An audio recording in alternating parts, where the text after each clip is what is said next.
We are here to talk about the state of social media as it relates to word-of-mouth marketing. We're here joined by Rod Brooks, who is the president of the Word-of-Mouth Marketing Association, also the CMO of PEMCO. Welcome. Thank you. Great. Great to be here. Yeah, let's talk about it. Let's get everybody started on this day of social media and talk about how that relates to word of mouth. So I got a couple quick questions to get us going, and hopefully we can get this whole audience that's going to be watching this week long of social media education off to the right start. Excellent. Okay, so the first question here is current landscape of word-of-mouth marketing. What is it, where are we, and how does that relate back to social? Well, certainly word of mouth has been going on for a long, long time. It goes way, way back. But the tools are what's becoming more advantageous and more present. People are becoming much more aware of community, of engagement, of the importance of referral, and the fact that the farther you get away from the voice of the company and the closer you get to the voice of the customer, the better you're going to be. So that whole paradigm has shifted to the consumer is doing your marketing.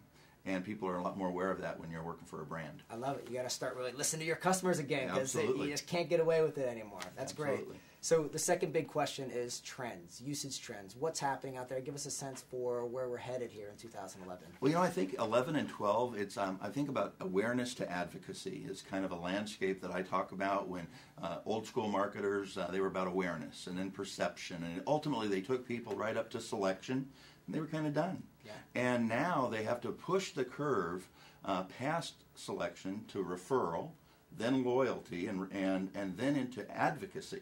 Yeah. And I think it's that advocacy that when people start looking ahead and they start saying, what do we have to make sure that people have in 2012, this whole idea of awareness is going to have an activation component. So there'll be another front end to it, is how do you activate your brand with your consumer, and so that you can find and identify and employ your fierce advocates. I like it. I like it a lot. All right. Third question here, consumer behaviors. What are the trends that we should be looking at in terms of behaviors, and how, as a human race, that's changing over time? Well, I think it's another one of those things that's steeped in history. Either you like something or you don't. Right. You either enjoy your neighbor or you don't. You enjoy your interviewee or you don't. Or you don't. Exactly.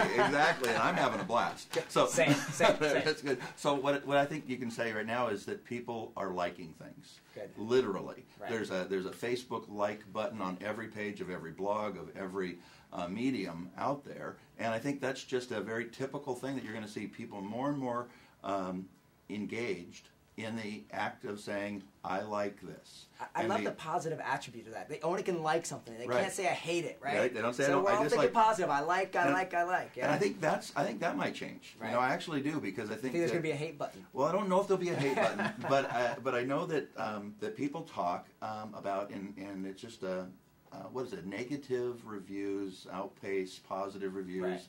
something like 9 to 1 or something like whatever number you listen to. Right. And I think that there's going to be that human element that just comes out in people that says, well, all this liking is fine, but let me tell you what I don't like. Yeah. And I think there's going to have to be some room for that. I don't know where it's going to come from or who'll be first. Yeah. But the positive is what's leading right now. Yeah, well, nothing has changed in that sense, and the offline behavior is people that are unhappy will be the most, vocal, right? Exactly. And the people that are happy with it, they may give you like a pat on the back as you walk by, but you just don't hear that much, because the energy, that negative energy, gets displayed, and we see that online. So we got to kind of measure and balance all that. All right, so our final question is talking about the focus of word-of-mouth marketing. What are the implications of word-of-mouth and social to all of us marketers that are rolling up our sleeves and doing it every day?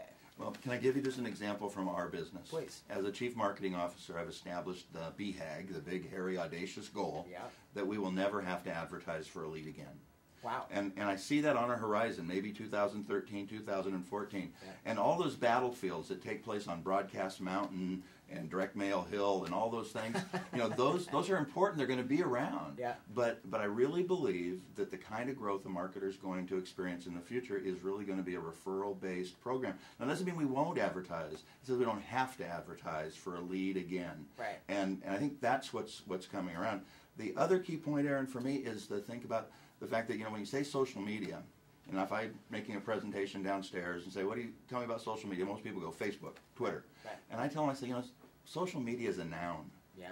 And a noun is a person, place, or thing. Right. And that means it's tools, like hammer, screwdriver. Yeah. And when you say architect, that's engagement. So I like to talk about social engagement.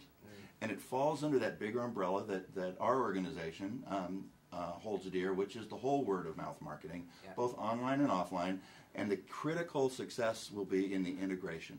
How do you use the hammer and the screwdriver to do the job, and not just make it a noun that is a tool. Yeah, it's just, and it's so generic, it doesn't really get you any closer to the answers out there. I love it. And I got to say, the Civil War kind of analogy there, the battle hills, and here comes traditional, and here comes social, and here comes online. It's like this mecca that's all coming together, kind of like in the Lord of the Rings when you see and you can see it. You can see it coming together, and you say, what about the little guy? And I think the little guy has an incredible chance. Huge opportunity. Incredible chance. I don't know if you're into this David and Goliath thing, but the whole idea of precision is what Goliath has to have. I mean, or David has to have, and the sheer bulk of Goliath is kind of plodding right now.